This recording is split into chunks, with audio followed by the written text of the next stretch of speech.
Your Excellency, the Governor, the Honorable Minister, and Chief Secretary, and dignitaries, ladies and gentlemen. Walking around this T-Hub building this afternoon could not but help me feel that I was looking at a new face of India, one of the new faces of India. The face of entrepreneurship, innovation, and enterprise. Entrepreneurship and the sense of enterprise is not new in India. We're a nation of people who have been shopkeepers, small cottage industry managers and owners. We have done this over the years. We have been entrepreneurs, be it in agriculture, be it in traditional industries. And yet we have not been recognized all over the world as an enterprising country. What we have not done is registered ourselves as an entrepreneurial nation in the new technologies of the world. The technologies that don't require billions of dollars to establish, that don't require hundreds of acres to build. Enterprises that are built on innovation that's in your mind, non-traditional, untried, and sometimes risky, but that make a big, big difference in the world of tomorrow. This is what elevated the United States in the 80s into a new world of technology and high tech. It changed the way we live.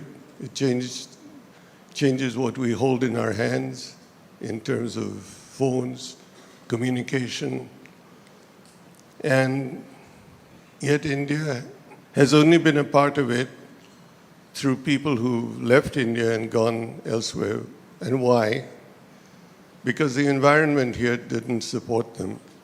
I grew up in an environment where if you had an idea, your boss or your manager politely told you, and sometimes not so politely, that you need to gain some experience before you open your mouth.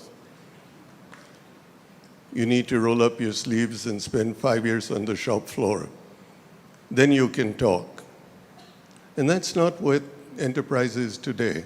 Enterprise today is an ability of someone who may be in his 20s, who has a good idea, and he needs to find a way to implement them.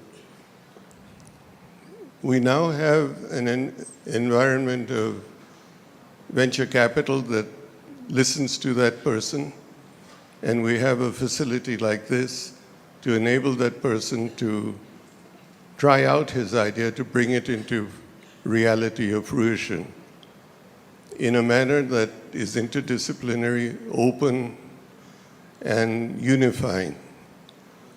So this is, in fact, the first look at the new India of tomorrow. Tomorrow, day after tomorrow, etc. Not only in e-commerce, not only in e-retailing, etc., but in the exciting area of medical remedies, medical treatment, stem cells, life sciences, and this can be the starting point of that new wave. And so it's a great privilege to be here today. This is an area that needs all of our support and needs for us to be proud of what we have, but it needs for us to be keen to not be satisfied with what we have, but to go further and to be leaders in the world, not in the country alone. So my enthusiasm in the new India of tomorrow continues to be there. I continue to feel the need to support enterprising young Indian engineers and scientists.